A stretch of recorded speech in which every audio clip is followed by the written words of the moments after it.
Hi, my name is Mr. Chonyo. Welcome to my study room. Today I'm solving the entire essay part of the 2023 WASSCE General Mathematics paper written by Ghana, and I encourage you to follow through with me as we go through. This essay part of the paper consists of 13 questions that will be solved for 100 marks, 5 compulsory questions for 40 marks, and then 5 out of the rest 8 for 60 marks. Let's start with the very first question. And it said that in a talent hunt competition of 35 artists, they indicated their interest in playing harmonica, bangle, and gong. Out of the number, 24 preferred harmonica, 16 bangle, and 18 gong. 8 preferred harmonica only, 2 bangle only, and 6 gong only. 4 played all the 3 instruments, while 7 preferred harmonica and bangle only. A. Illustrate the information in a Venn diagram. B. Find the number of artists who preferred I. Only 2 types of instrument, I. Only 1 type of instrument.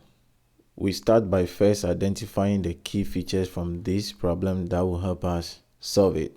And we'll start by first of all knowing that the competition has 35 artists, so that becomes our universal set. And out of this number, 24 preferred harmonica, 16 bangle, and then 18 gong. That is not the only information. 8 preferred harmonica only. It's a very important information. 2 bangle only, 6 gong only, and 4 prefer all 3 instruments, while 7 prefer harmonica and bangle only. So we go straight to the first part of the question, which asks us to represent this information in a Venn diagram. Let me just take a quick time to draw my Venn diagram quickly. Alright, so this is my Venn diagram. It's a 3-set problem with the universal set, which I decided to represent with U being 35, being the total number of artists under consideration, and then H representing harmonica 24, B representing bangle 16, and then G representing gong 18. Alright, having a 3-set problem in the Venn diagram, it is always advisable to start from the innermost intersection, which is the intersection of all 3 sets. So we'll start from the middle here, which is here that 4 played all 3 instruments. So I put 4 here.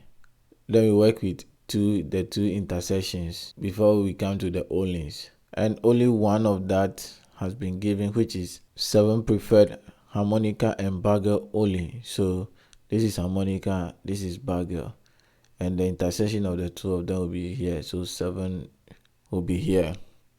Then 8 prefer harmonica only, so 8 will be here. 2 bangle only, 2 will be here. And then 6 gong only will be here. So since we don't know here, I represent here with X and Y. So this answers the first part of the question, which is for us to illustrate the information in a Venn diagram. Let's go to the B part of the question. And the I part of answer, we should find the number of artists who preferred only 2 types of the instruments. The artists who prefer only 2 types of the instrument to be here, harmonica and bangle only, bangle and gong only, and then harmonica and gong only. So the intersection of the 2s are only 2 types of instruments. And for now, we know only harmonica and bangle only. So we need to solve for X and Y. Then we put X plus 7 and Y together. So let's go back and solve for X and Y. When we add all those who like harmonica together, we should get 24. And then we can solve for X. So that's what I'll be doing first. Alright, let me explain now.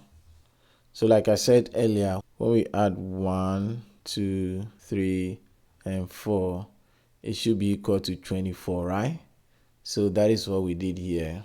8 plus 7 plus 4 plus X should be equal to 24. So when you add the 8, 7, and 4, we get 19 plus X equal 24. then subtracting 19 from both sides, x equals 5. And also taking the set that involve y, 7 plus 2 plus 4 plus y should also be equal to 16. So that is what I have here. And then 7 plus 2 plus 4 equals 13 plus y equals 16. And then subtracting 13 from both sides, y will be equal to 3. So x equals 5 and y equal to 3. And when you put them here and you add all of this, it should be equal to 24. When you add all of this to, it should be equal to 16. And when you add all of this, it should be equal to 18. So that's what we have there. Now let's go ahead and solve for I. Number of artists who prefer only two types of instruments will be x plus 7 plus y, and x is 5 plus 7 plus y is 3, and that will be equal to 15. So that means 15 artists prefer only two types of instrument. Then let's get the second part, I, which is those who prefer only one type of instrument. So the reason for those who prefer only one type of instrument will be 8 plus 2 plus 6, because they prefer only one. And 8 plus 2 plus 6 will be equal to 16. So that means 16 artists prefer only one type of instrument. Let's move on to the second question. Question 2 says that Emefa walked 2 kilometers from a village P to visit a friend in another village Q on a bearing of 65 degrees. After spending some time with her friend, she continued to a nearby town R, 3 kilometers away on a bearing of 155 degrees. If the distance between P and R is 6 root 13 kilometers, A. Illustrate the information in a diagram. B. Calculate correct to the nearest whole number. I. The value of T. And then I. Bearing of R from P. As always, we need to identify the key facts from the question. So the first fact we would like to identify is the fact that Emefa walked 2 kilometers from a village P on a bearing of 65 degrees. Then after spending some time with her friend, she continued to a nearby town R, which is 3 kilometers away on a bearing of 155 degrees. Then if the distance between P and R is, so the distance between P and R is 6 root 13 kilometers.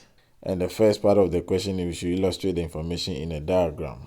Obviously, this is a bearing question, so let me get some time to sketch how the diagram will look like. This is my diagram, and I will just take some short time to go through each part of it, right? If I walk 2 kilometers from a village P to visit a friend in another village Q. When you are starting, you start from a point that comes after the from. So we start from P in this case. So this is where we started from. And the bearing is 65 degrees. And bearings are measured in clockwise direction from the true north. This is north. This is north. And this is north.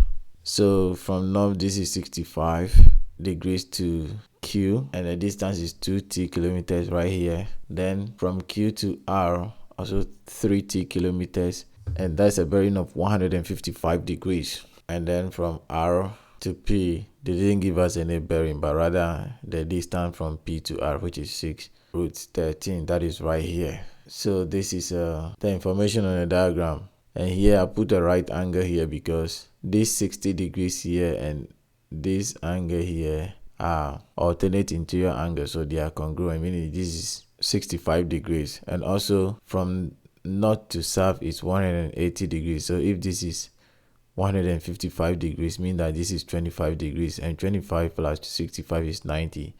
So the angle here is 90, which we will use in solving the B part of the question. So let's get to the B part of the question. We have to find the value of T correct to the nearest whole number. So let's get started quickly.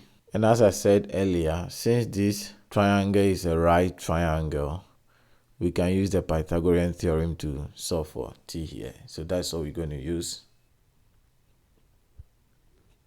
So as I said, triangle PQR is a right triangle. Because of that, the square of the hypotenuse will be equal to the sum of squares of the two other sides. So that's what we have here.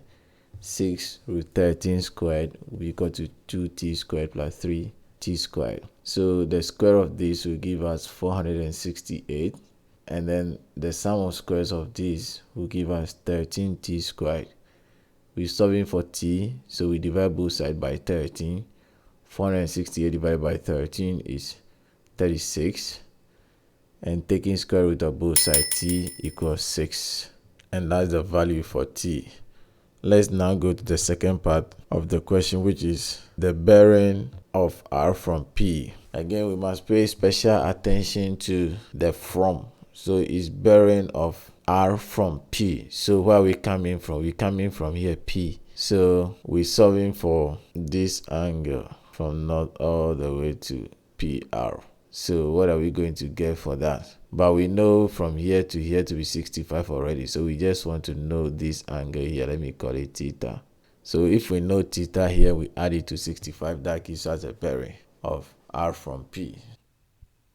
So now, as we know already that this triangle is a right triangle, to solve for a missing angle, we need SOHCAHTOA to be able to solve for a missing angle. And here we know all three sides, so you can use any of the three ratios. I'm going to use cos. So cos theta will be equal to, cos is what? Adjacent over hypotenuse. So if this is theta, then adjacent will be 2t over hypotenuse is 6 root 13. And t now we know is 6, so that will give us 12 over 6 root 13. And this can be simplified to give us 2 over root 13, since 6 can divide 12, right? Don't forget that this is cos theta, so cos theta is 2 over square root of 13, right? Now we're solving for theta. So if solving for theta, you have to take cos inverse. So theta will be equal to cos inverse of 2 over root 13. And when we put this in our calculator, we're going to get 56.31 degrees. That is the angle theta. But to the nearest degree, theta will be approximately 56 degrees. Right, so coming back to our diagram, it means that this angle here is 56. So the bearing of R from P will be 65 plus 56. So that's what I'm going to do. Yeah, so the bearing of R from P is 121 degrees. And that is where we end question 2, because that's the last question. Now we move on to question 3.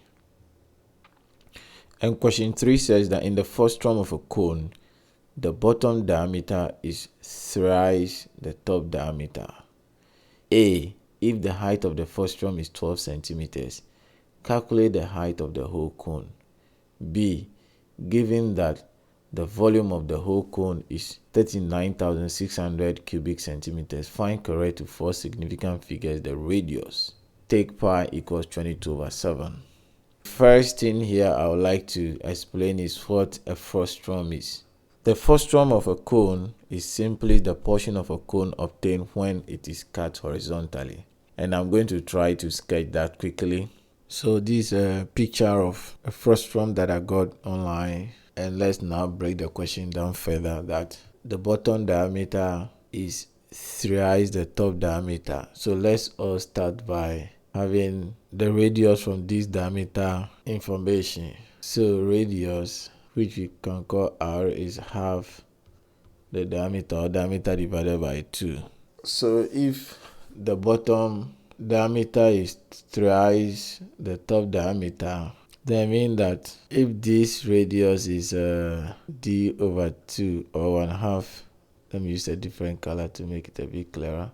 1/2 d is the same as d over 2. Then 1/2 d times 3 will be 3 over 2d.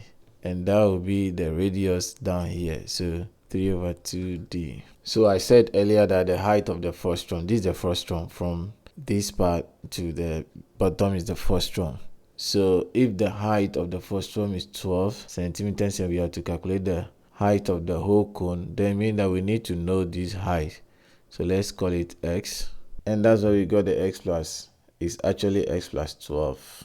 Alright. So by using proportion of corresponding parts, the ratio of the height of the whole cone over the radius of the whole cone should be the same as or equal to the ratio of the height of the upper part of the cone to the radius of the upper part of the cone. So let me write that proportionality statement and let's solve it together and see.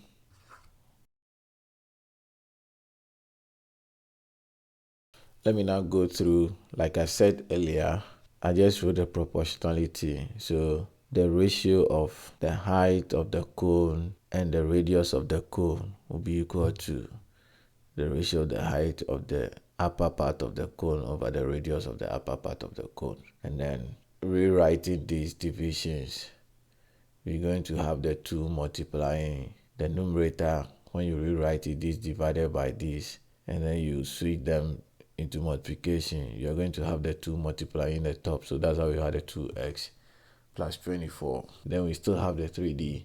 The same thing is happening here, so 2x over d. Then the d's will cancel out, and then cross multiplying, we will have 2x plus 24 left here, and then the 3 goes to multiply the 2x, giving us 6x. Then by grouping like terms, we have 24 equal to 6x minus 2x, and dividing through by 4, we're going to have 6 as the value for x. So that means that the height of the whole cone will now be 6 plus 12, which is 18 centimeters. So let me write that quickly. So the height of the whole cone is 18 centimeters. This is not the only proportionality statement that we can get from here. Instead of doing the height against the radius, we can also do the height of the bigger one against the height of the smaller one, and then compare that with the radius of the bigger one against the radius of the smaller one. Let's just try that and see. So alternatively, I'm working out this fraction here. We are going to have x plus 12 all over x to be equal to 3d over d. And the d's will cancel out. And by cross multiplication, you're going to have x plus 12 to be equal to 3x. And grouping like terms, you're going to have 12 equals 3x minus x is 2x. And then dividing both sides by 2, x will be equal to 6, which is the same as what we got here. So you just have to make sure your proportionality statements are correct. You take corresponding size of the bigger or the full cone, and then any part of the smaller one that is given. So you just have to make sure you do that. Let's go to the second part of the question, which says that given that the volume of the whole cone is 39,600 cubic centimeters, find correct with 4 significant figures the radius. So here we are just going to write the formula for the volume of a cone, and then we substitute the values in. So the formula for the volume of a cone is V equals 1/3 pi r squared h. So the question says that the volume is 39,600 cubic centimeters. Pi, the question says we should take pi to be 22/7. Although we don't know the radius of the cone yet, and as a matter of fact, that is what we are solving for. We're solving for the radius of the cone, right? So we still keep that. Then at least we know the height of the cone as 18 centimeters. According to our calculation here, the height of the whole cone is 18 centimeters. So let's substitute this into the formula now. This is the formula. So volume is 39,600 equals to 1/3. Pi is 22/7. We don't know r here, so r squared times height 18. First of all, 3 here can cancel the 18 6 times. And then when we simplify further, we're going to have 39,600 to be equal to 22 times 6 is 132. Then we have r squared still here all over 7, which is also still down here. And when we multiply both sides by 7, we're going to have 39,600 times 7. Then dividing both sides by 132, get to have 132 to be equal to r squared only left.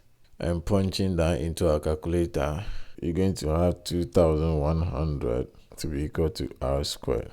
And taking square root of both sides, r will be equal to 10 root 21, which when we convert to decimal, we're going to have approximately 45.825757.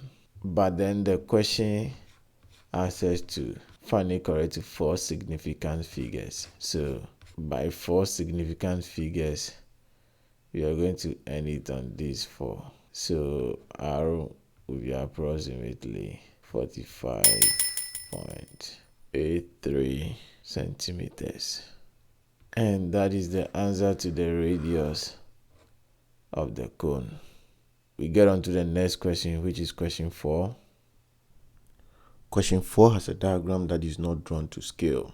And it says that in the diagram, ABCDE is a regular pentagon and BFGHIC is a regular hexagon. Find A, angle AED, B, angle BFG, and then C, angle DCL.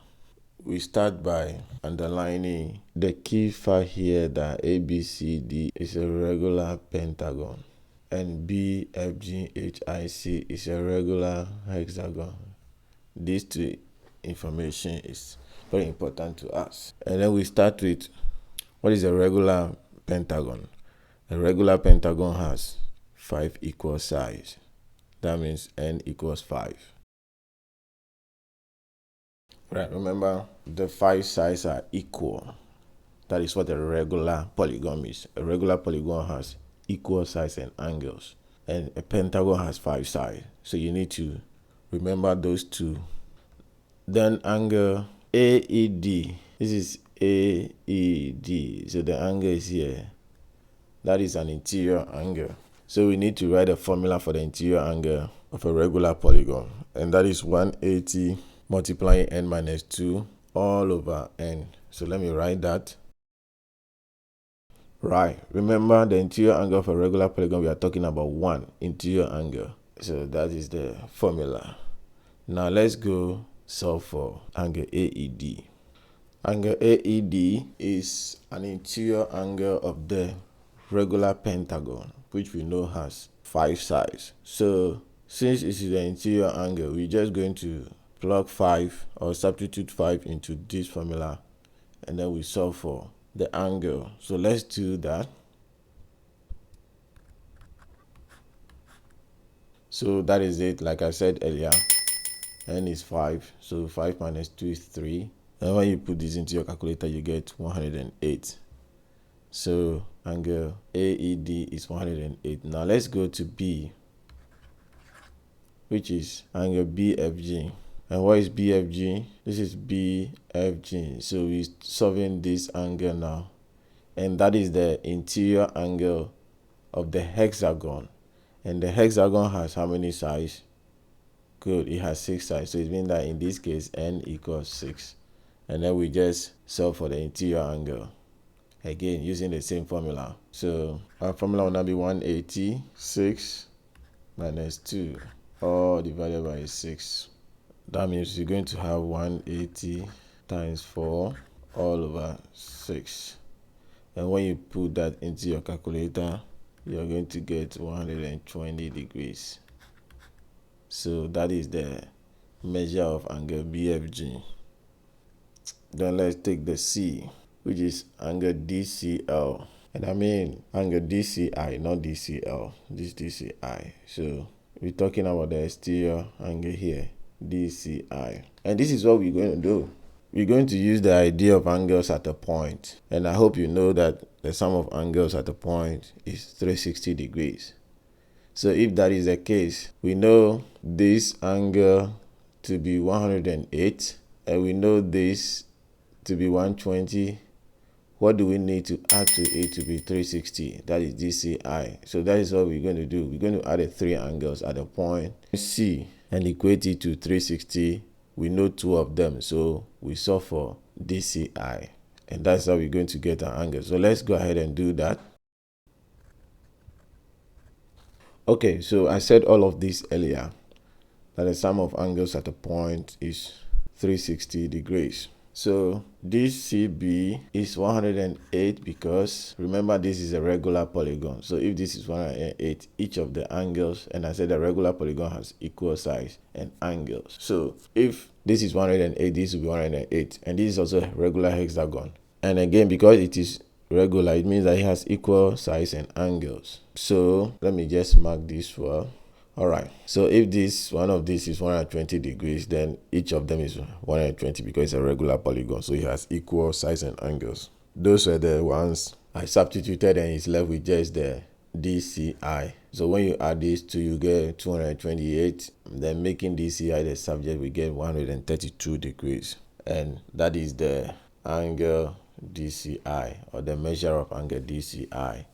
Let's now move to the next question, which is question 5. Question 5 says that the mean age of a second-year class of a school is 18 whole number 205. At the end of the promotion examination, 3 students aged 20, 19, and 19 years were repeated. The new mean age of the class became 18 whole number 1/3. Calculate the number of students who were in the class before the promotion examinations. We start by letting N or any alphabet be the number of students in the class before the promotion examination. So let me write that quickly. That is it. But then we didn't underline the fact as we always do. So the fact are that the mean age of the class is 18 whole number 2/5. Then at the end of the promotion examination, 3 students with their respective ages have been given, that they were repeated, and then the new mean which we are interested in became 18 whole number 1/3, and then we have to calculate the number of students who were in the class before the promotion. Good. Since mean is stated, we'll start by writing the formula of mean, which is summation of all values over the number of values, which I'll call mean equals sigma x over n, where sigma x is the summation of all values, and then this is mean, and this is the number of students before the promotion exam. So we start with the mean age of the class, which is 18 whole number 2/5. When we change to improper fraction, that is going to be 92/5, and that will be equal to summation of values over n. Then making the total value the subject, or multiplying both sides by n, we are going to have the sum of values to be equal to 92/5n. And now let's move to the new mean age of the class after those students were repeated. We will say that also the new mean, which is 18 whole number 1/3, when changed to improper fraction, we're going to have 55/3 will be equal to, we are still putting that into the mean formula, but now we are using the mean age. The total of the ages of the student, or the sum of the ages of all students, which is sigma x minus the ages of the 3 students that were repeated, and that is 20 plus 19 plus 19. All of this over the number of students now, which will still be the total number of students minus the 3 students. Okay?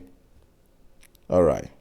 So simplifying this further, we're going to have 55/3 to be equal to, we know the sum of the ages of the student from here, which is 92n/5. Remember, it's the same as 92/5n, minus the sum of this is 58 all over n minus 3. Then multiplying both sides of the equation by n minus 3, we are going to have 55/3 multiplying n minus 3 to be equal to 92 over 5n minus 58. Then multiplying both sides again by the LCM of the denominators, we are going to have 15 multiplying 55 over 3n minus 3, then equals 15 multiplying 92 over 5n minus 15 multiplying 58. And when we simplify further, this side is going to give us 275 multiplying n minus 3 equals, this side will give us 276, and minus 15 times 58 is 870.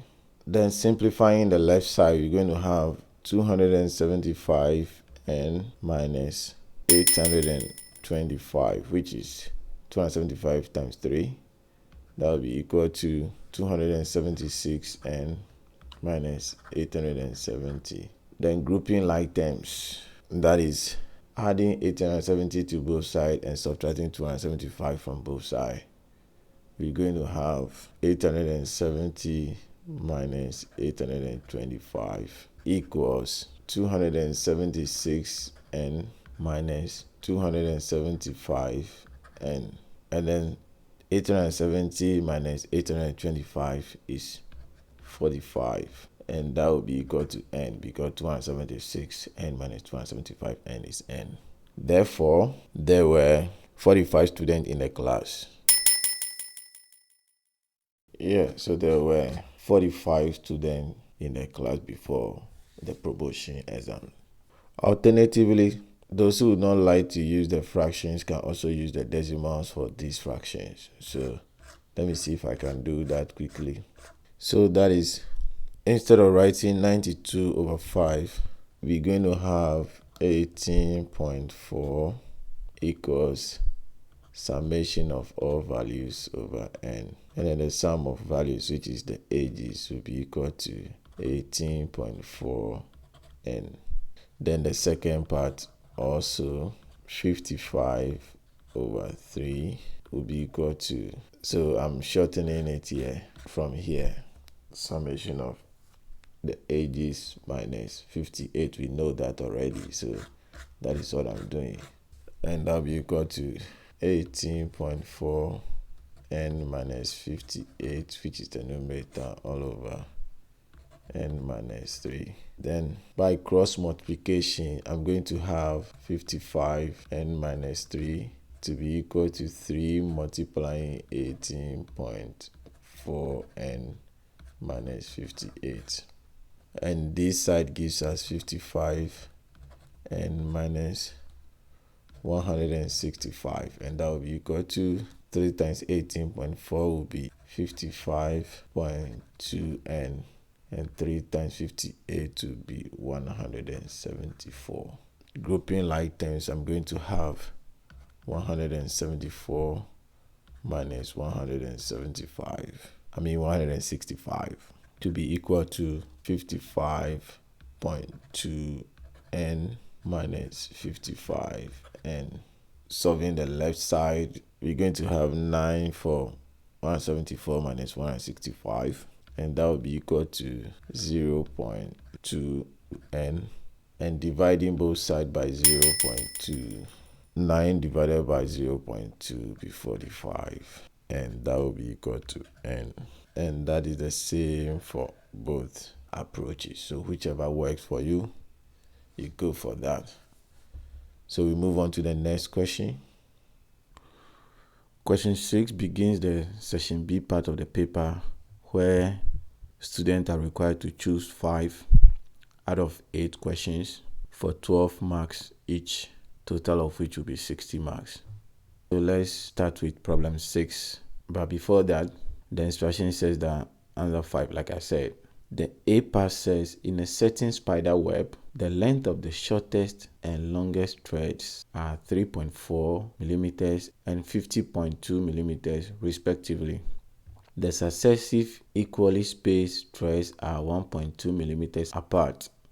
If the length of the cross threads form an arithmetic progression AP, find the number of cross threads. To begin with, this question is very clear that you are talking about arithmetic progression AP. So all we need to solve the questions are all inside, and let's get those out as the facts.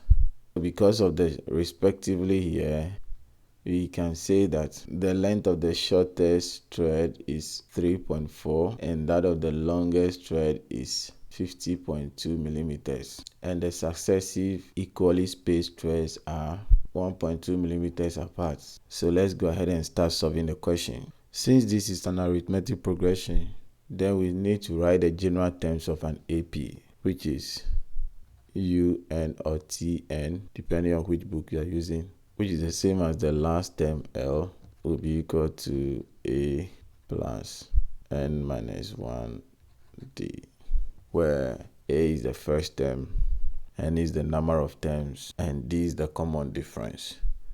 So looking at this question, the A, which is the same as the first term, is the shortest rope, which is 3.4 millimeters. Then the longest rope will be the last term. So we can say that the UN, which is the same as the last term, equals 50.2. Then how equally spaced the threads are will be the common difference. So substituting this into the formula, we're going to have 50.2 equals A is 3.4 plus D is 1.2, the N minus 1. Solving further, we're going to have 50.2 to be equal to 3.4 plus 1.2 times N is 1.2 N minus 1.2 times 1 is 1.2. Then solving further, we're going to have 50.2 equals 3.4 minus 1.2 will give us 2.2. So that will be 1.2 and plus 2.2. Then subtracting 2.2 from both sides, we're going to have 50.2 minus 2.2 to be equal to 1.2n. And 50.2 minus 2.2 give us 48 to be equal to 1.2n. And dividing both sides by 1.2, we're going to have 40 equals n. So that means there are 40 cross threads. Let me write that. So there are 40 cross threads. Now let's take the B part of the question, which says that at noon, a cargo plane leaves Angama Airport and heads towards Bamburi, 500 kilometers away at 180 kilometers per hour.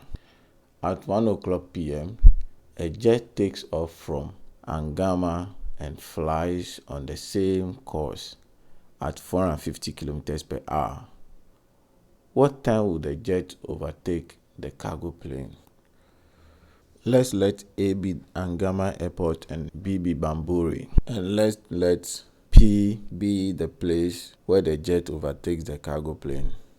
And let me quickly show that on a diagram. Then we continue from there. Alright, so from the question, from A to B is 500 kilometers. And then let's use the second line to represent the time. And the cargo plane started at noon. So let me write noon here. And let's say the plane will travel X kilometers to P. So let's say P is here. From the starting point to P is X kilometers.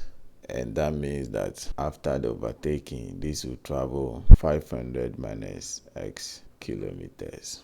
I'll be using this later.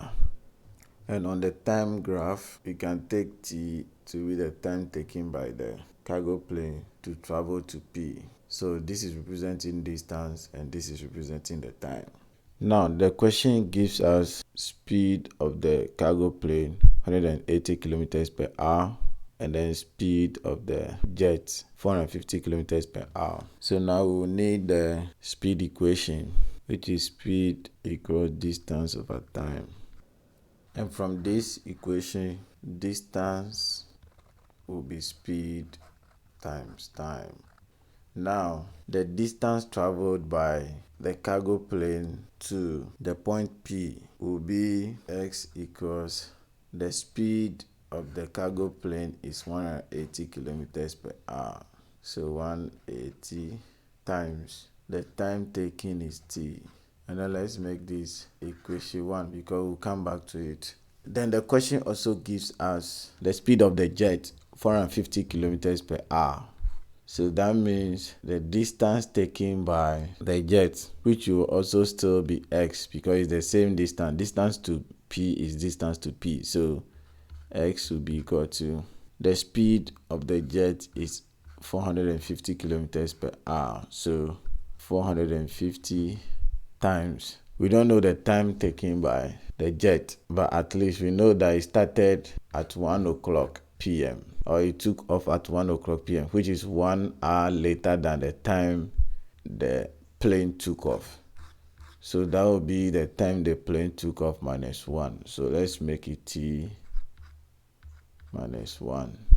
And we just make it equation 2. So looking at this, they all travel the same distance. So that means that 180t should be equal to 450t minus 1. Let's solve for t and c. So solving further, we are going to have 180t to be equal to 450t minus 450.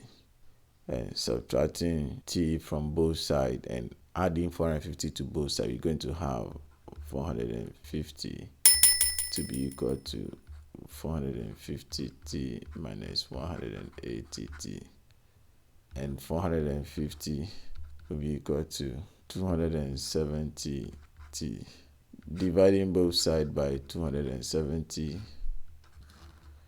we are going to have 1 whole 2 over 3 equal to t. And when we change this to minutes and hours, we're going to have t to be equal to 1 hour 40 minutes. Even if you get this in decimals, 1.667 or 1.67, whichever way you are running it, since time is in hours and minutes and 60 minutes make 1 hour, all you need to do is to multiply the decimal part 0.67 by 60 and it will give you 40 minutes. Then you add it to the 1 hour, or 2 over 3 times 60, which will still give you 40. So that's how we got that. And don't forget that the cargo plane started at noon. So it means that from noon to P is 1 hour 40 minutes. And when we add the 1 hour 40 minutes to 12 o'clock noon, which is in the question, we are going to get 1:40 p.m. So that means that the jet will overtake the cargo plane at 1:40 p.m. Alternatively, we can say that the plane started its journey at 12 o'clock and the jet started at 1 o'clock. And because the plane is traveling at 180 kilometers per hour, the distance it will take within that 1 hour is 180 kilometers. Let me write that. So that's it. The cargo plane would have traveled 180 kilometers in the first hour of the journey before the jet plane would take off. Then since they are both traveling in the same direction, the effective speed of the jet will be 450 minus 180. Let me write that and then explain it well. This effective speed, meaning that is the extra speed on that of the cargo plane. After 1 hour, we take the cargo plane's time from 12 noon to 1 p.m. when the jet is about to take off. The cargo plane would have traveled 180 kilometers here. That is the first 1 hour of the journey. Then in the second hour, which begins at 1 o'clock, they are both traveling together. So the cargo plane continues to travel at 180 kilometers per hour, and then the jet starts at 450 kilometers per hour. but now they are both moving together. So they are both moving together. What is the extra speed of the jet on the cargo plane? That is the 270 kilometers per hour. So after 1 hour of this journey, which assuming they will continue for extra 1 hour, maybe they will continue to 2 p.m., the jet would have been 170 meters ahead of the cargo plane if they should all be traveling at the same speed, since they are both traveling in the same direction but at different speed. Okay, so with this extra speed, what time will it overtake the cargo plane? That is what we are finding now. So now the question is, with a speed of 270 kilometers per hour, how long will it take to cover 180 kilometers? And we are going to use the speed equation again, where time is the subject. So time equals distance over speed. So the distance they are covering is 180 kilometers and the speed is 270. That will be equal to 2/3 of an hour, and that into minutes will be times 60, and that will be 40 minutes. And by then, the cargo, let's not forget that the cargo plane has done 1 hour here already. So 40 minutes extra into the journey, the jet to overtake the cargo. Another way we can put it that the jet started at 1 o'clock. So 40 minutes into 1 o'clock would be 1:40 p.m. So that's it. The jet to overtake the cargo plane after 40 minutes. Therefore, the jet to overtake the cargo plane at 1:40 p.m. That is it. Let's move on to the next question, which is question 7. Question 7 says that a man left an estate for his wife, extended family and children, Carl, Peggy, and Mercy. In the will, 1/3 of the estate must be given to Carl, 1/3 of the remaining to Peggy, 3/4 of what still remains to Mercy, 2/3 of the remaining to the wife, and the rest to the extended family. If the wife receives a total of 105,500 Ghana cedis as her share of the estate, find the A. total value of the estate, and then B. extended family share of the estate. In this question, a man left an estate, the value for which we don't know yet, but then fractions of it have been taken. So in situations like this where fractions of an unknown value is taken, the total fraction equals to 1. So let me write that. Or if we are not using fraction and we are using value, we can also let the total value be equal to x. So it depends on which one you are using. If you are using the value itself, the total value equal to x, but I am using the fraction. So the total fraction equals to 1. So now that I know the total fraction to be equal to 1, I'm going to take out each of these fractions from it. And in the question, 1/3 of the estate must be given to Kwao, right? So remaining fraction after Kwao's share will be 1 whole minus 1/3. Let's see that.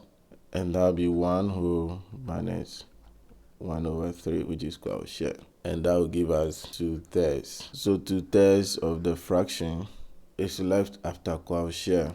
Then Peggy's share followed, which is 1/3 of what is remaining. Peggy's share is 1/3 of what is remaining. So this is what is remaining. And then 1/3 of that. So let's take Peggy's share. 1/3 of that will be 1/3 times 2/3, because they say 1/3 of and of in mathematics means multiplication. So that will be equal to 2/9. So this is Peggy's share. And we are now going to take that out of the remaining. So let's do that. So let me write it here. Remaining will be what is left, 2/3 minus Peggy's share, which is 2/9. And that will be, LCM is going to be 9. And then 3 will go into 9 3 times. Times 2 is 6. Minus, now we're going to itself 1 times 2 is 2. And 6 minus 2 is 4/9. So this is what is left after Peggy's share. Then now we take Mercy's share. And the question says that 3/4 of what still remains was given to Mercy. So let's take 3/4 of this number. So let's write that as Mercy's share. So Mercy is 3/4 of what is still left is 4/9. And that will be this cancels this. This goes here, 3 goes here, 1 goes here, 3. So that will be 1/3. So this is Mercy's share. Now let's see what is remaining after Mercy's share. So the remaining will be what was remaining after Peggy's share minus Mercy's share, which will be 4/9 minus 1/3. RCM is still 9. Now we're going to use up 1 times 4 is 4. Then minus 3, we're going to 9 3 times 1 is 3. So that gives me 1/9, which is the remaining after Mercy's share. Then that is not all. The question still went on to say that 2/3 of the remaining, so still remaining to the wife. So let's see, what is remaining here is 1/9, and 2/3 of that will be the share of the wife. So let's write that 2/3 of the remaining is 1/9, and that will give us 2/27. So this is 2/3 of the remaining, and this was the wife's share. So now let's take that out of what is still remaining, which is 1/9. So remaining will be 1/9 minus 2/27, and the LCM will be 27. Now we're going to 27 3 times 3 times 1 is 3. 27, we're going to 27 once, and then 1 times 2 is 2. Remember there's minus between them. So what is remaining after the wife's share will be 1/27. And the question says that the rest of the estate was given to the extended family. So it means that 1/27 of the estate was given to the extended family. So the fraction taken by the extended family is 1/27. Right. Then back to the question. Question says that if the wife receives a total of 105,500 Ghana cedis as a share of the estate, find the total value of the estate. And clearly this is proportion. So let's start this way. The fraction of the wife's share is 2/27, this one. And the question says that the wife's share is 105,500. So that means that this fraction here equals to 105,500. So let me write that 2/27, which is the fraction of the wife's share, will be equal to how much the wife receives. So 105,500. All right. Remember, the question said we should find the total value of the estate. So if the total fraction, let's not forget that the total fraction of the estate is 1. So if the fraction received by the wife is 105, what will be the total fraction, which is 1 of the wife's share? We don't know that, so let's make it X. But then we'll come back to this very old question we keep asking when it comes to proportion. If 2/27 of the total share is 105,500, then I'm sure 1 whole, which is 27/27 of the total share, will it be more than 105,500 or it will be less? I'm sure you are saying it will be more, because 1 is bigger than 2/27. So that should be more. And if more, let's divide. That means that this side, between these two, the smaller will divide. So that means X will be equal to 1/2/27 times. And let me not make it complicated. This is less of the 2. 2/27 is less of the 2. So 1 divided by 2/27 will give us 27/2. Then times the one standing alone at 105,500. And I mean, this is what I'm talking about. We are doing 1 divided by 2/27, right? You know, we are dividing by a fraction, so that will be 1. We switch these 2 times, and then we'll get 27/2. And 1 times 27/2 is 27/2. So that's how we got this. That's just what we're doing. All right. Then multiplying this on your calculator, X will be equal to 1,424,250 Ghana cedis. So that answers the first question, the total value of the estate is 1,424,250 Ghana cedis. Now let's go back to the question, the second part. The extended family share of the estate. To get the extended family share of the estate, we must use the extended family's fraction, or the fraction of the estate got by the extended family, and that is 1/27. And here we have two options. We can use the wife's share as a ratio of the extended family share and express them as proportions, or we can use the total share, which is one whole. So that one is up to us to use the one that we want. So for example, I can still do the two of them. So this is problem B. The wife's share is 2/27, and that equals 105,500. And then the extended family share is 1/27. So 1/27, would that be more than 2/27, or it will be less? I'm sure you are telling me it will be less. So if less, more divide. It means that we are going to have x to be equal to, so more is divided, we are going to have 1/27, that is the less, divided by 2/27, right? And that will be 1/27 times 27/2, right?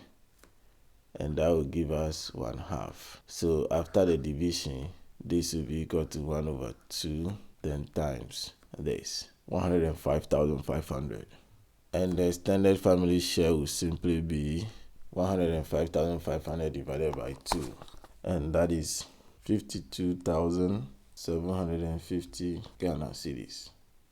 Alternatively, we can use the total share here, which is one whole. So one whole equals 1,424,250. So if that is it, what would be 1/27? X, and we know that will be less. So if less, more divide. So x will be equal to 127 divided by 1, because we say if less, more divide, will be the same thing, 127, and that will be times the one standing alone, 1,424,250, and 1,424,250 divided by 27 gives us the same thing, which is 52,750 Ghana cedis. So whichever ratio, you should just make sure if the second fraction is less, you divide it with the bigger one, or the first one. And if the second fraction is more, you divide it with the first one, or by the first one. And this is the last part of this question, the B. So the extended family share of the estate is 52,750 Ghana cedis. Let's move on to the next question, which is question 8. Question 8 has a diagram which is not drawn to scale. And it says that in the diagram, STV is a right angle triangle. The length ST is 15 meters. The length SV is 10√3 meters. And angle SUT equals 72 degrees. Calculate correct to the nearest whole number. A, the value of the angle marked X. B, the length UV. And then C, area of triangle SUV. We start to write with the problem A. Let me start right from the top here. You are solving for the value of the angle marked X, this one. And there are a number of ways you can do this, but what I'm going to do is that since this diagram involves two right triangles or right angle triangles, it involves three triangles, but two of them are right angle triangles. And these are triangle STU and the triangle STV. Alright, so this is what I'm going to do. I'm going to solve for this missing angle here in triangle STU. Then if I know that that can help me use the whole of the angle VST to solve for X. So let's first start by finding the missing angle here. And we'll be taking triangle STU. So let me write that, taking triangle STU. I'll write and I explain. Alright, so taking triangle STU, the angle UST, so this UST, this is the angle here, plus the 72 degrees here plus the 90 here will be equal to 180 degrees, which is the sum of interior angles of a triangle. Then simplifying, 72 plus 90 will be 162. And then subtracting 162 from both sides, we're going to get angle UST to be 18 degrees. Then we come back to take the bigger triangle now. So taking the bigger triangle, we are going to consider the whole of this bigger angle now as one angle, right? And then we're using cos because it just bringing SOHCAHTOA here. And cos is adjacent over hypotenuse, right? So that's why we take the cos of this angle VST. Now, since we know here to be 18, the total angle here will be x plus 18. So that's what we have here. So cos 18 plus x will be equal to, the adjacent is 15 and the hypotenuse is 10 root 3. And then taking the cos inverse of both sides, we're going to get 18 plus x to be cos inverse of root 3 over 2. We just reduce this and rationalize. I mean, your calculator will just give you this when you punch it into the calculator and press equal to it to give you root 3 over 2. And then the cos inverse of square root 3 over 2 is 30. Then again, subtracting 18 from both sides, we got x to be equal to 12. Therefore, the value of the angle marked x is 12 degrees. Let's take the B side. B asks us to find the measure of the length UV. This is U, this is V. So we are taking this measure. I can call it Y. So we are taking UV just here between the two of them. And by that, we are going to take triangle STU again. So that will help us to find this side here. And then after that, we use the bigger triangle again. And then that helps us to find this side. I'm going to write the whole statement after which I read through. Alright, so let's get back. Like I said earlier, taking the triangle STU, which is the smaller one down here, tan of the angle 72, which is here. You know tan is opposite over adjacent, right? So this is opposite the 72. So this is opposite the 72, and this is adjacent. So that's why we have tan 72, because opposite is 15, adjacent is TU. Then multiplying both sides by TU and dividing by tan 72, or making TU the subject simply, we're going to have 15 over tan 72, which is approximately 4.87. And that 4.87 is this side, TU. Right. Then remember from the beginning, I said that we'll find here, then after that, we will use the bigger triangle to find here. So that's what we're doing now.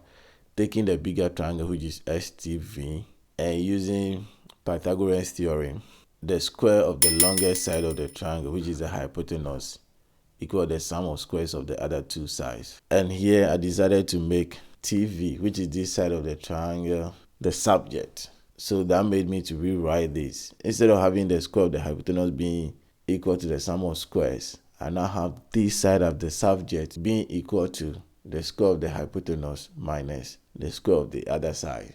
And I mean, you can write it, you can write a setup writing the hypotenuse first if that will make it clearer to you before you do that. But I went ahead to make this a subject. So that's why we have TV squared to be equal to the square of the hypotenuse minus the square of the other side. And then taking square root of both sides just to get rid of this square.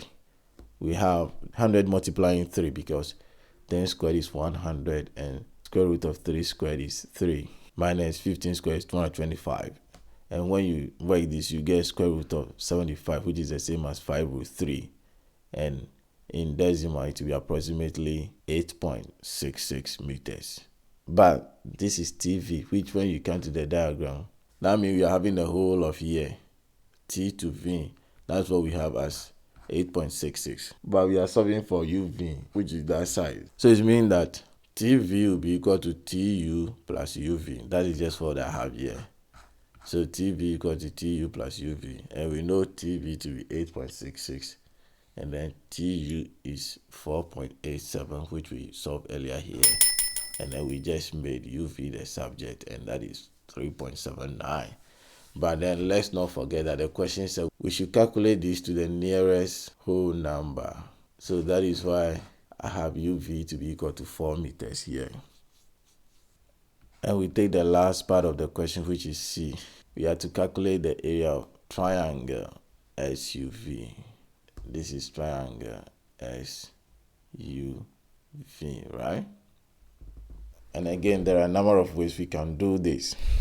But since the area of a triangle is half times base times height, and I know I can take this to be the base of the two triangles, and then this as the height of the two triangles, I'm just going to use that to find the area of the bigger triangle, and then the area of this smaller one, STU, and then I subtract the area of triangle STU from that of the bigger one to give me SUV. So that is just what I'm going to do. So let me write that quickly, then I explain.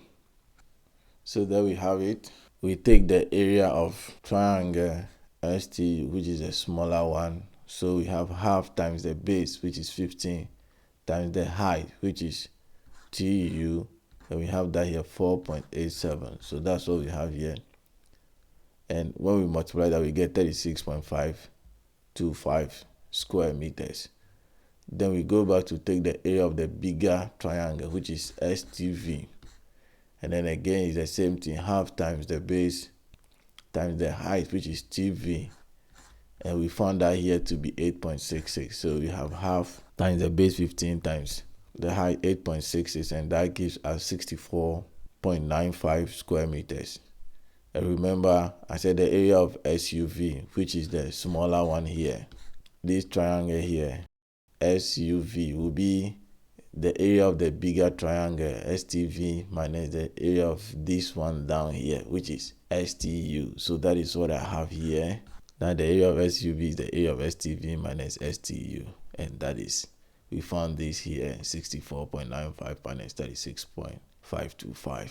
And that gives us 28.425. But since the question asks us to run our number to the nearest whole number, this is the same as 28 square meters. And we get to the next question, which is question 9. Question 9 has a diagram that is not drawn to scale. And it says that in the diagram, A, B, C, D are points on a cycle. A, D, E, and B, C, E are straight lines. Angle DCE equals 56 degrees, and angle ABE equals 5x minus 16 degrees. And angle BAE equals 3 over 2x plus 4y degrees. If angle DCE 2, angle CDE equals 7 to 8, find A, angle AEB, and then B, the values of x and y. We take it right from A. This angle AEB here. There are a number of ways to solve this, but I think one of the easier ways to solve it would be to start with this ratio here. That angle DCE to angle CDE is 7 to 8. So I'll start with that one so that will help me to find CDE, which is this angle here. Then after that, we subtract these two angles from 180, and that gives us CDE. So let me write that quickly, then I will explain. Right, so I put everything into writing now. And like I said, I started with the ratio here. So we have the ratio of angle DCE, which is this side, to angle CDE, which is this side, or this angle, will be equal to 7 to 8. So that's what I have here. Then we know DCE to be 56, to CDE, which we don't know yet, is 6 to 7. And ratio is the same as division, or can be written as division. So we have 56 divided by angle CDE equals to 7 over 8, right? And making CDE the subject, we have 56 times 8 being divided by 7, and that gives us 64. Then now, it means that this angle here is 64 degrees, right? Then now we know that the sum of interior angles of a triangle, so taking triangle CDE, the sum of interior angles of a triangle should give us 180 degrees. So that's what I have here. Angle DCE plus CDE plus AEB should be equal to 180 degrees. And DCE is 56, CDE is 64, and AEB is what we are solving for. So we equate it to 180 And then 56 plus 64 is 120. And subtracting 120 from both sides, the measure of angle AEB will be 60 degrees. Let's solve the second part, which is the B. So this angle here is 60 degrees.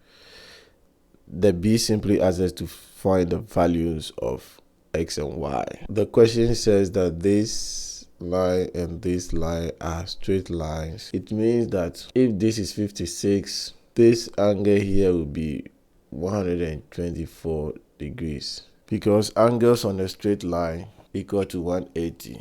And also, this angle here will be 116 degrees. And the diagram ABCD is a cyclic quadrilateral because it has all four of its vertices on the circumference of the circle. And if it's a cyclic quadrilateral, it means that the angle B here and the angle D here are supplementary, meaning they add up to 180. And if they add up to 180, then it means that 5x minus 16 will be equal to 64. I just simplify because if we add this and this, it should be equal to 180. And subtracting 116 from both sides, this will be equal to 64. So that's why I did that. Then adding 16 to both sides, we're going to have 5x to be equal to 64 plus 16.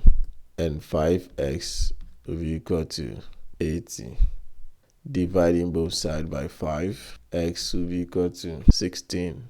So x is 16. And taking the same cyclic quadrilateral, it means that this and this two angles, the angles A and then BCD, are also supplementary. So it means that 3/2x plus 4y will also be equal to 56, using the same understanding.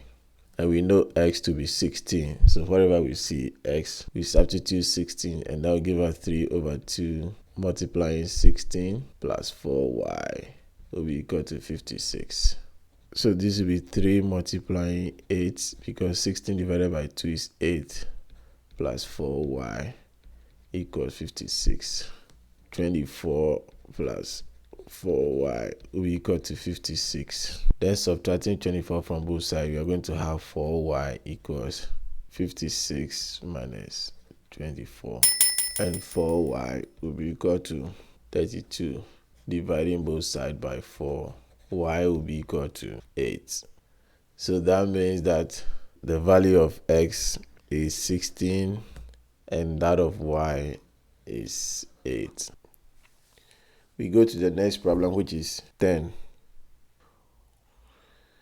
Question 10a says that a cupboard contains 3 kinds of notebooks, G, H, and I, all of the same size. The number of book G is 3 more than half of book I. The number of H is 1/3 the number of I. Question I. If there are 25 books in the cupboard, find the number of each kind of book. II. If a book is picked at random from the cupboard, what is the probability that it is H or I? Let's start right by identifying the key facts from the problem, which is the number of book G is 3 more than half of book I, and also the number of book H is 1/3 of the number of book I. Let's put that into the solution. So we take the first one, A, G equals 1/2 I plus 3.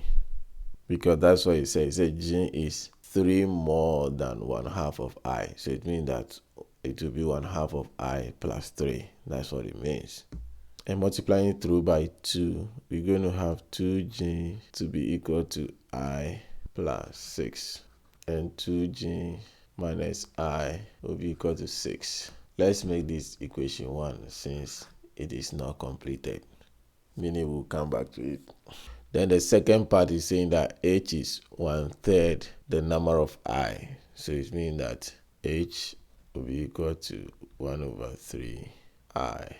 And multiplying through by 3, we're going to have 3h to be equal to I. And that simply means I equals 3h. And we can make this equation 2. So problem I says that if there are 25 books in the cupboard, find the number of each kind of books. So that means that G plus H plus I equals 25, right? And let's make this equation 3. And now let's put equation 2 into equations 1 and 3. So this is equation 2. So wherever we see I, we put 3h. So equation 1 now becomes 2g minus I is 3h. So 3h equals 6. And so let's make this equation 4. First of all, let me tell you why we are doing this, because comparing equations 1, 2, and 3, they don't have like terms that can be put together to make a lot of sense out of, unless we substitute equation 2 into 2 and 3. So that's why we are doing that. So now again, putting it into equation 3, this is equation 3. We're going to have G plus H plus I is 3h. So 3h equals 25. H and 3h are like terms. So we're going to have G plus 4h equals 25. And let's make that equation 5. Remember, don't be scared by equations 1, 2, 3, and 5.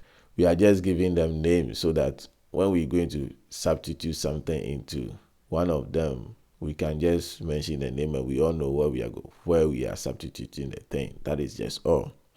Equations 4 and 5 now have common terms, G and H.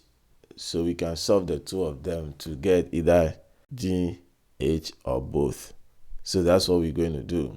And here you can use the substitution method or the elimination method or even the calculator. And I have a video on how to use a calculator to solve simultaneous equation, and I'm sharing the link at the top. You can watch that later or even pause this video and watch if you don't really know how to do that with a calculator.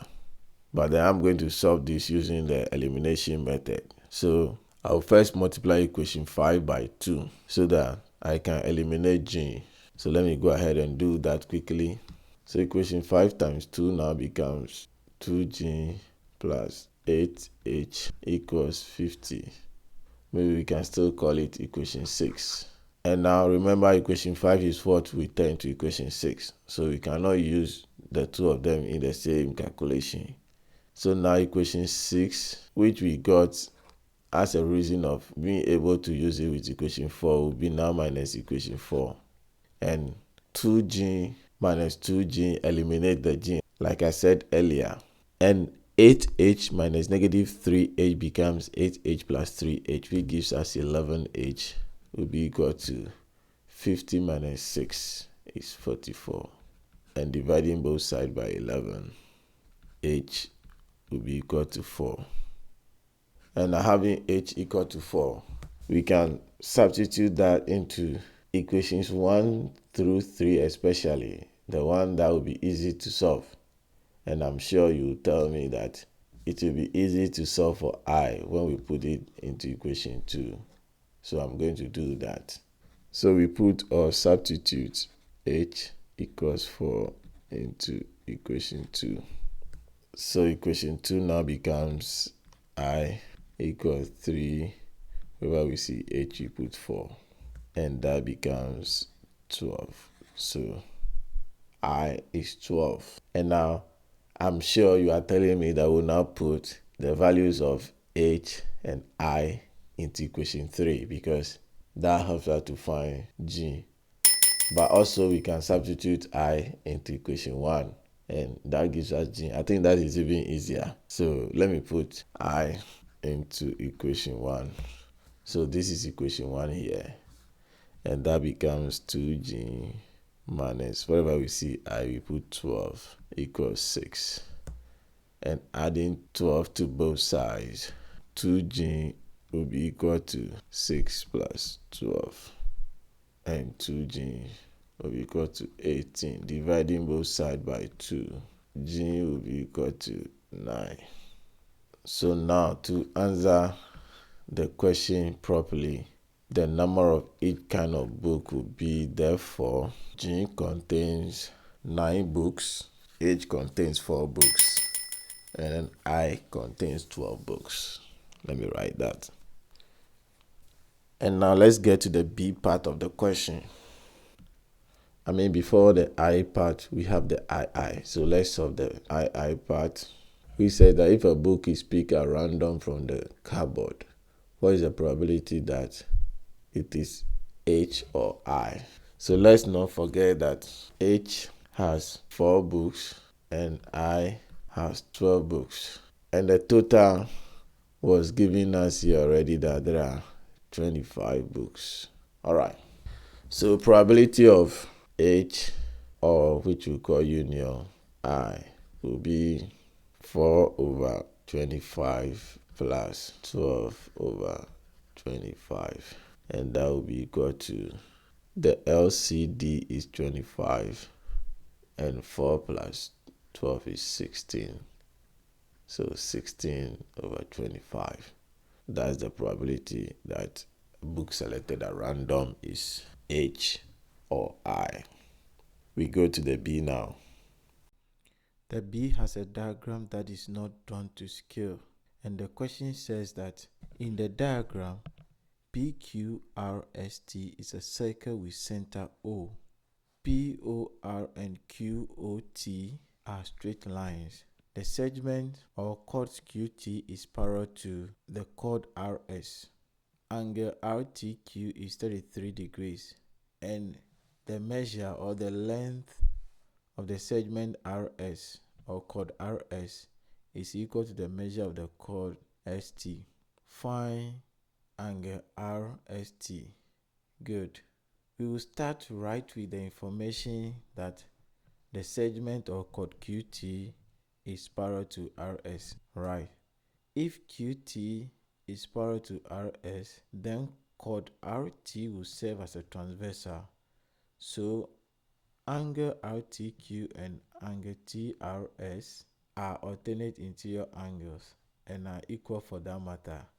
That means that the angle at R, which is TRS, is also 33 degrees just as RTQ. Then again, from the information in the question, because RS and ST are equal, it means that triangle RST is an isosceles triangle. So angle RTS will be equal to TRS. So here too, which is the angle at T, will also be 33 degrees, just like the angle at R. Because isosceles triangle has the two base angles, or the angles under the two equal sides, to also be equal. Right. After that, then we now add the 3 angles, because the third angle in that triangle, which is RST, is the angle we are solving for, RST. So after knowing the 2 angles in the triangle, we can then put all of them together, and the sum of all 3 angles should be equal to 180 degrees, which is the sum of interior angles of a triangle is 180 degrees. And since we know 2 of the angles, we can solve for the third one, which now becomes the angle RST.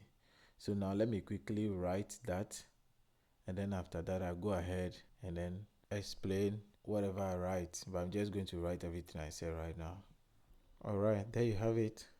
So as I said earlier, it's already shown in the question here that the segment or chord QT and RS are parallel. So I have it here that if QT is parallel to RS, then angle RTQ equals angle TRS also equal to 3, because RT here, as shown here, becomes a transversal to QT and RS, and the 2 angles at T and R become alternate interior angles.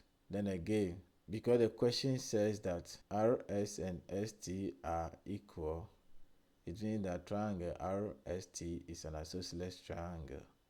So the angles TRS will be equal to the angle RTS, because an isosceles triangle is a triangle with 2 equal sides, and the two base angles at the two equal sides will be equal.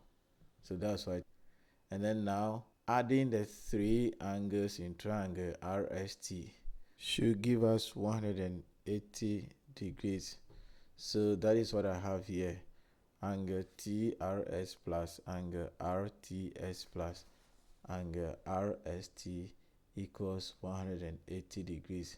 That's the triangle sum theorem.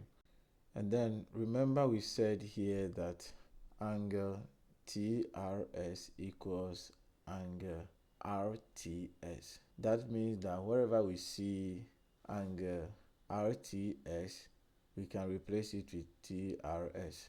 That is why I have it here that twice angle TRS plus angle RST should be equal to 180 degrees.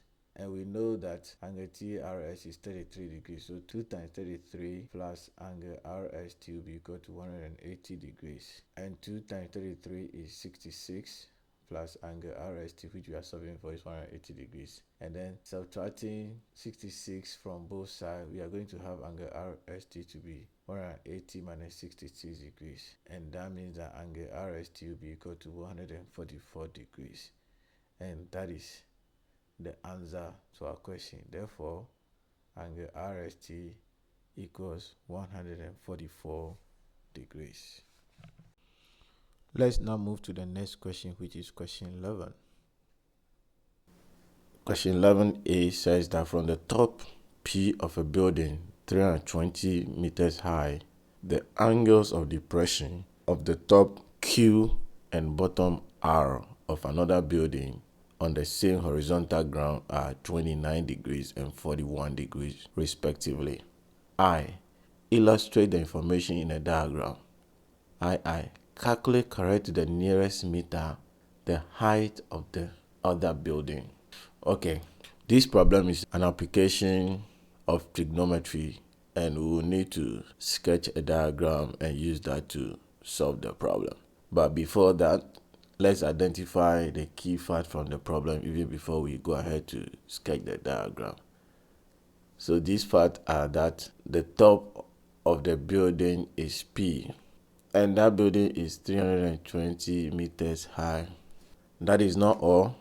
They said the angles of depression of two places. The top of another building is Q, and then the bottom of that building is R. On the same horizontal plane is 29 degrees and 49 degrees respectively. And we said that so many times that respectively means that the angle of depression of the top of the building is 29 degrees and that of the bottom of the building R is 41 degrees. So I'll go straight to the I, which asks us to illustrate the information in a diagram. I'll do that quickly and then we go ahead to solve. Alright, so this is the representation of our problem in a diagram. This is the top of the building P, and the question says that the building is 320 meters high. That's what we have here. Then the other building is this one here. The top is Q and the bottom is R. First of all, the angle of depression of the top is 29 degrees is what we have here. So from here, the angle of depression from here to the top here is 29 degrees. That's what we have here. And then that of the bottom is 41 degrees, what we have here. So with this, we have our diagram, and this is what the question is looking for the I. Now let's take II. Calculate correct to the nearest meter the height of the other building. Let me call that H. That is the height of the other building. That's what we're going to calculate. And to be able to do this, remember this is an application of trigonometry. So we are going to use these two right triangles mostly for our problem. Because of that, let me put this here. This is a right angle here. And then this is also a right angle. I just wanted to call your attention to that. So for us to be able to solve this question, the second part of the problem, we're going to use these two right triangles. So let me call this side T to make it quite easy for us. So let me call here T. We are going to use the right triangles PRS and then PQT. Okay? Alright. And to be able to do that, they have certain relationships that will be taken advantage of. For example, because we're solving for this side, we need to identify or observe the fact that QRST is a rectangle, and because of that, opposite sides are parallel and equal. So if we know this side, then it means that we know this side, and also if we know this side ST, it means that we know QR, which is the height of the building. Okay, so we're going to take advantage of these relationships in these figures to be able to work them. For example, another thing that we'll take advantage of is the fact that PS is 320 meters, but that we don't know ST or PT. Because if we know ST alone, then we'll just use that as QR. So those are the things we are going to do. And we'll start right by finding SR, which will help us use the top right triangle to find PT, which when we take or we subtract from 320, it will give us ST. So let's start by doing that first. We're going to find the base of the triangle PRS. So let me write that and then explain. Let's get to explain it now. So from triangle PRS, like I said earlier, this is PRS, right? We're going to take the tan of the angle 41, and we know that tan is offset over adjacent. So the offset is 320 meters divided by the adjacent is the SR, which we don't know yet, and that is what we're solving for. So making SR the subject, we're going to have 320 over tan 41, and in our calculator, that's going to give us 361.12 meters. Then now, since QRST is a rectangle, it means that the side SR will be equal to TQ, right? So we can now use that and the angle here to find PT, and that is just what we're doing. So again, when we take the tan, because this is the side we're looking for, so when we take the tan of the angle 29 degrees here, it's going to be the opposite again, which is PT over adjacent, which is the same as SR. So that is what we have here. And making PT the subject, we're going to have 368.12 tan 29. And again, in our calculator, we're going to get 204.05. Then, now that we know here, we know that the whole side PS here will be PT plus TS. And now we know PS, we know PT. So now we're going to solve for TS. That is all we have here. And making TS the subject of this relation here, we're going to have PS minus PT. And the PS we know is 320 meters, and PT as we work it here is 204.05. And solving that with our calculator, we are going to have 105.95. But the question says here that you should calculate to the nearest meter. So we mean that to the nearest whole number, and that is going to give us 160 meters. I wrote here QR equal to TS because we just solved for TS. But we realize that because this is a rectangle, TS and QR are the same. So the height of the other building is 116 meters. Let's go ahead and solve for the B. The B part of the problem says that the time taken to travel a distance of 120 kilometers was reduced by 30 minutes when the speed was increased by 20 kilometers per hour. Calculate the initial speed. We'll start first by letting the initial speed be equal to x kilometers per hour. And from the speed equation, time t will be equal to distance d over speed, let's call it x.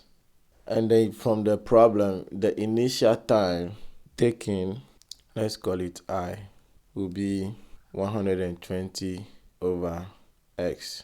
So the initial time taken with the distance taken initially over the initial speed, which we don't know yet. And the new speed after the speed is increased by 20 kilometers per hour. You know it's going to be the initial speed plus 20, right? Let me write that. So there you have it, x plus 20 kilometers per hour. And if this is the initial time, then the new time will also be affected. So the new time taken will be the distance over the new speed. So let me write that. So that is it. The distance remains the same, but then the new speed is x over 20. Then the question says that the initial time was reduced by 30 minutes. Okay, so if the initial time was reduced by 30 minutes, that means that initial time minus the new time will be 30 minutes. So let me write that. And 30 minutes is half of an hour. Let me just write that. And that's 1/2 of an hour. And now substituting this information, this, and then this, into this relation here, we are going to have 120 over x, which is the initial time taken, minus 120 over x plus 20, which is a new time, being equal to 1/2, which is 30 minutes. And simplifying further, we're going to have the LCD to be x plus 20. Then this should be 120 multiplying x plus 20 minus 120 here multiplying x. And that should be equal to 1/2. Simplifying further, we're going to have 120x plus 2400 minus 120x all over x squared plus 20x to be equal to 1/2. Then grouping like terms and simplifying further, 120x minus 120x is gone. And that's going to give us 2400 over x squared plus 20x to be equal to 1/2. And then by cross multiplication, you're going to have 4800 to be equal to x squared plus 20x.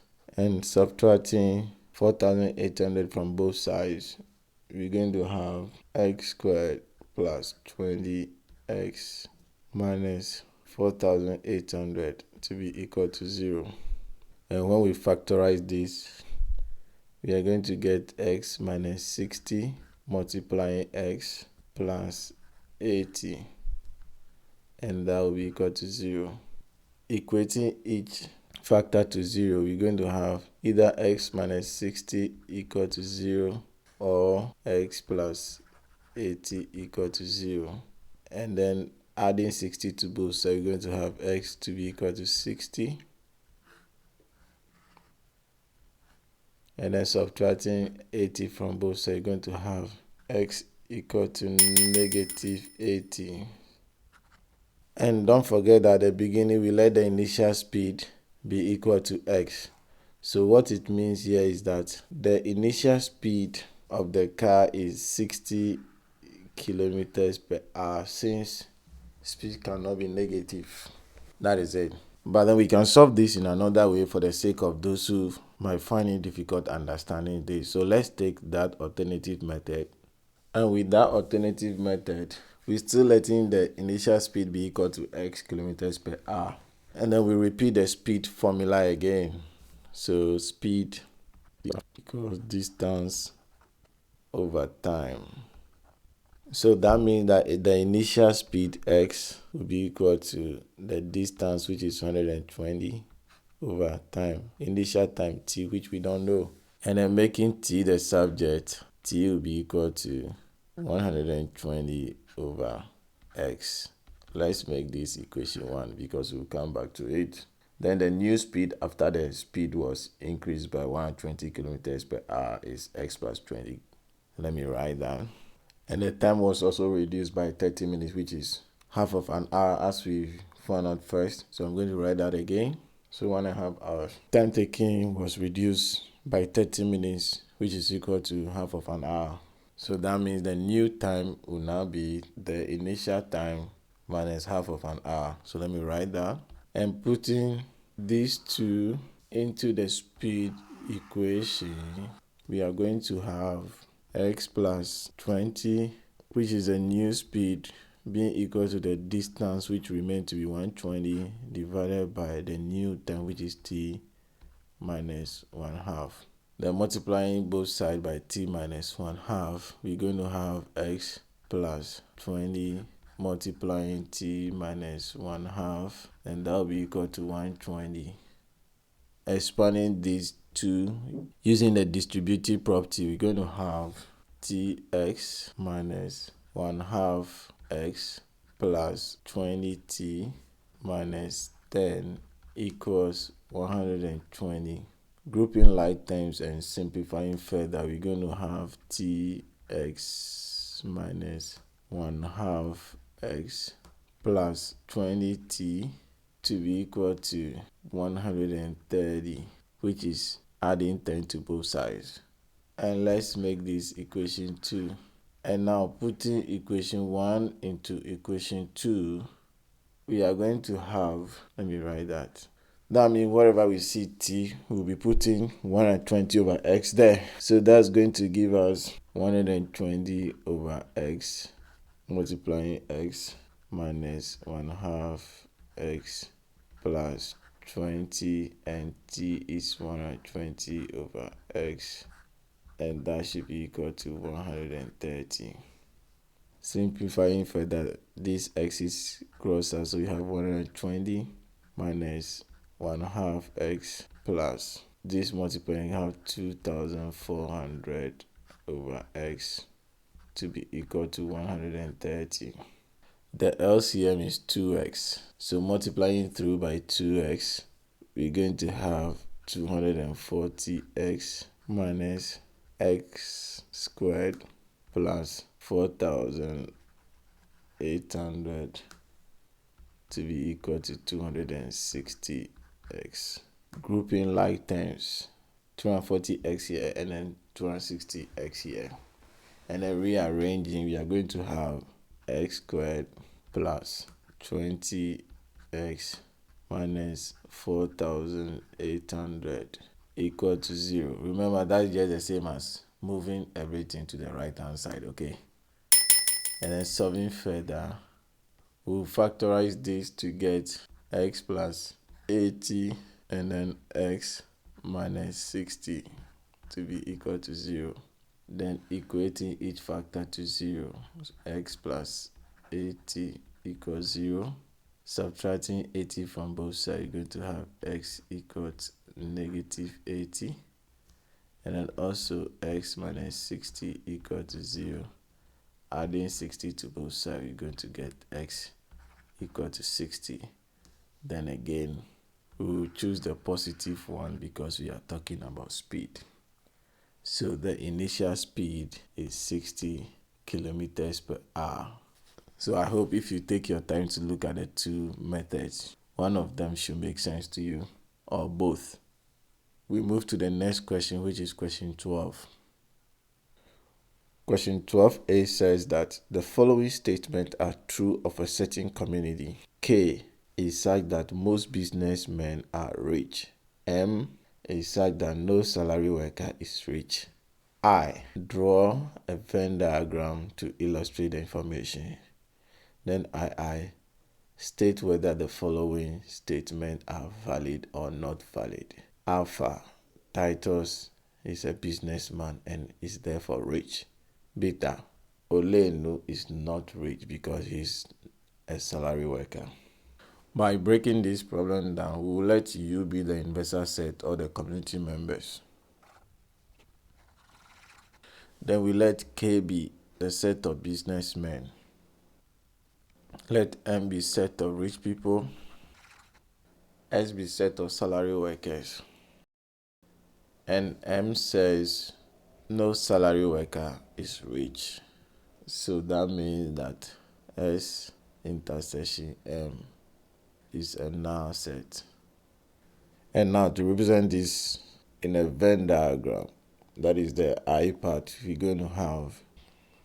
And this is how our Venn diagram will look like. So most businessmen are rich people, meaning K and M have an intersection, and then S is not having intersection with any of them because no salary worker is rich, meaning S cannot be part of M, and businessmen are also not salary workers. Now you go to the second part, which is I. It says that state whether the following statements are valid or not. Then we have Alpha, which says that Titus is a businessman and is therefore rich. This is not a valid statement. Do you know why? Because not all businessmen are rich. That's the reason. Then let's go to Beta. Beta says that Olienu is not rich because he's a salary worker. Considering this side of the diagram, means that there are businessmen who are not rich, right? So that is the reason why this will also not be a valid statement.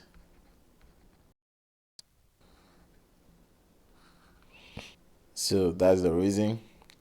Let's get to the B part. The B part says that the table shows the distribution of height of seedlings in a nursery. Calculate correct to one decimal place I, the mean, II, the variance of the distribution.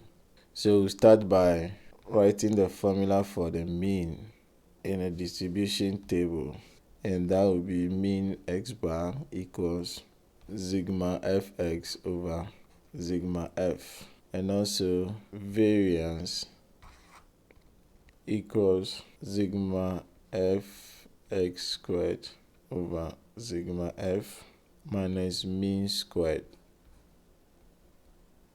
And since this is in a table, it will be advisable for us to have a table. So let me draw the table quickly.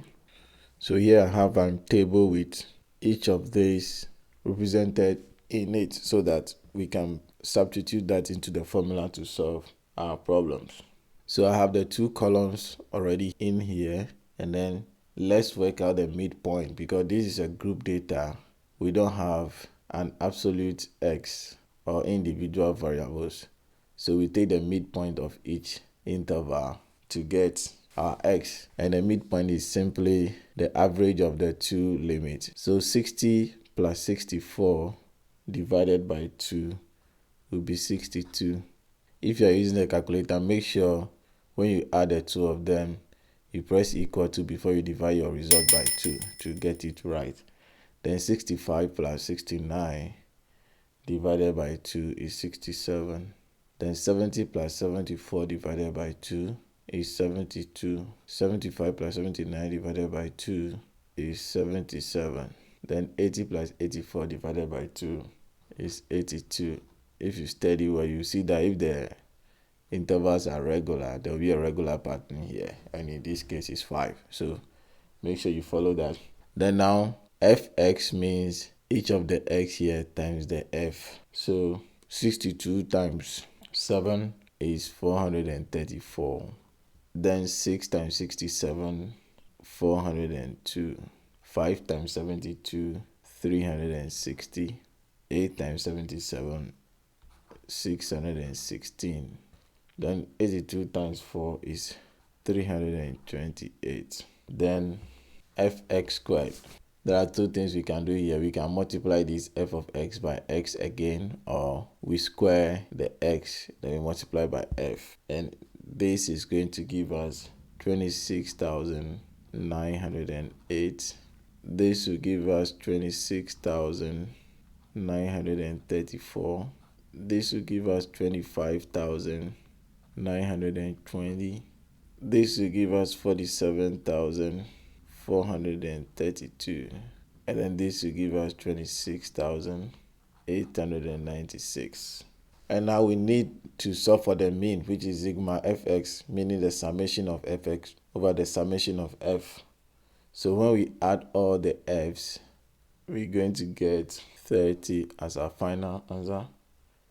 Then when we add all the fx, which we call sigma fx, we'll be getting 2,140. Then when we add all the fx squared, which is sigma fx squared, we'll be having 154,090. So now we go back to the first part of the question, which is the mean. So now we're going to find the mean to be equal to sigma fx is 2,140 divided by sigma f is 30, and that will be equal to 71.333. And remember the question said we should calculate correct to 1 decimal place. So that is what we'll be doing. So this will be approximately 71.3 centimeters. That is to 1 decimal place. Now let's work out the variance. So the variance will be equal to sigma fx squared is 154,090 divided by sigma f is 30. All of this minus the mean. Because I approximated, I want to use the actual numbers again instead of using the approximated value. And this is squared. So this will give us 154,090 divided by 30 minus, when we expand this, we'll get 45,796 divided by 9.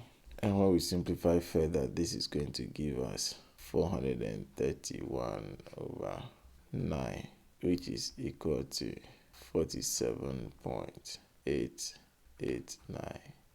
Then again to 1 decimal place, it's going to be 47.9 centimeters. And that is the variance. Then since that's the last part of the question, we go to the next question, which is the last for this paper, question 13. The A part of question 13, which is the last of this paper, says that using a scale of 2 centimeters to 1 unit on both axes, draw on a graph sheet 2 perpendicular axes OX and OY for the interval 0 less or equal to x less or equal to 8 and -6 less or equal to y less or equal to 6. I says plot the point M with coordinate 3, 1, N with coordinate 1, 1, and P with coordinate 3, 5. Join the points to get triangle M and P. I says that draw image triangle M1, N1, P1, which is the reflection of triangle M and P in the x-axis, where M maps onto M1, N maps onto N1, and P maps onto P1. Indicate clearly the coordinates of M1, N1, and P1. Then the third sub question, or I says that draw the image triangle M2, N2, P2, which is the image of triangle M and P under the mapping X, Y maps onto 2X, -y, where M maps onto M2, N maps onto N2, and P maps onto P2. Indicate clearly the coordinates of M2, N2, and P2.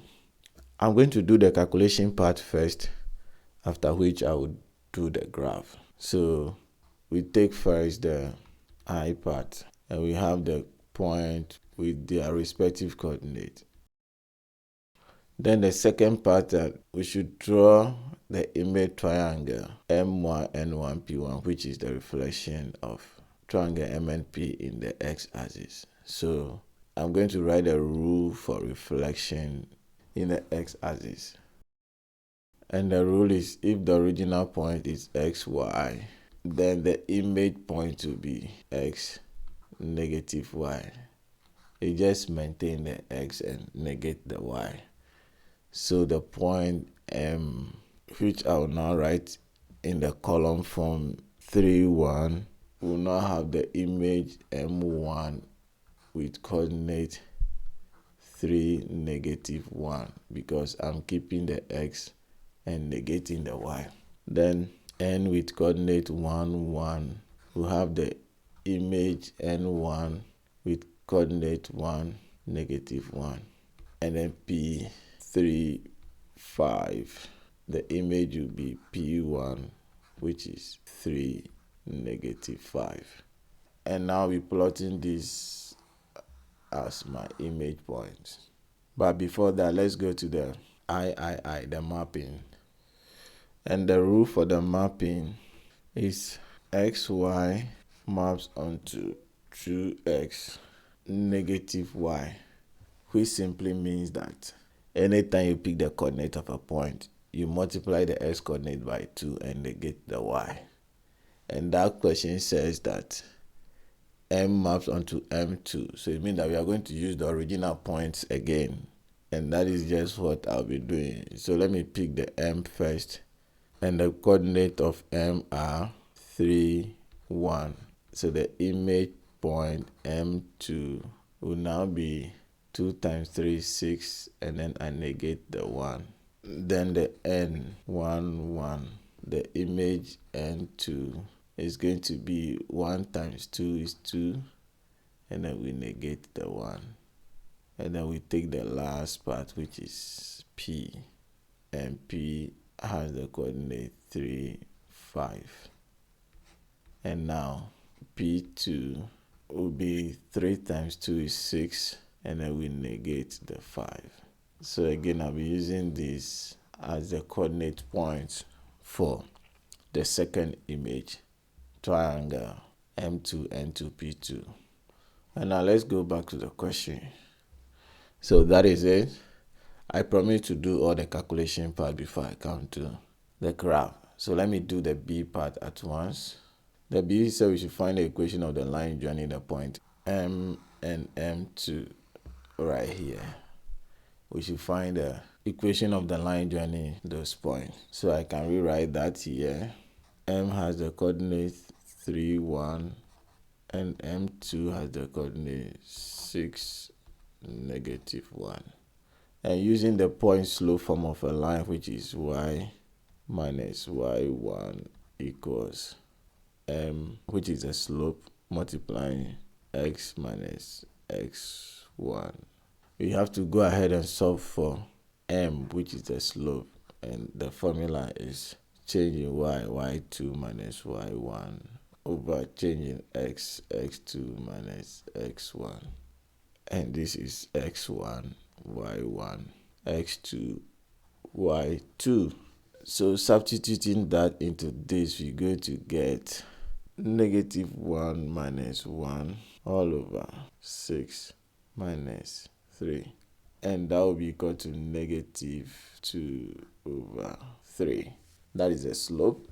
And now picking that and any one of the points, maybe I would like to choose m because of the x1, y1, but I decide to choose m2. Both of them will give us the same equation anyway.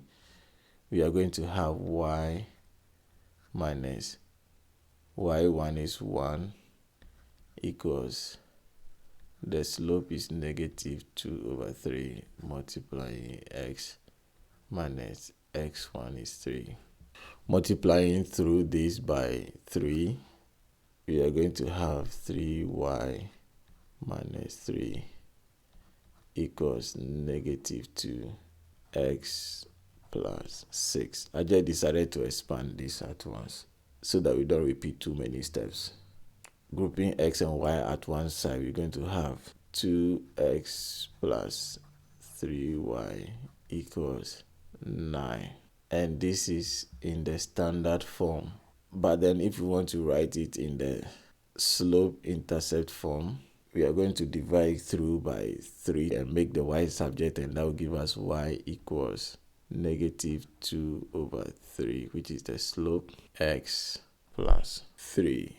Whichever way you write it is correct. Now let's go to the graph.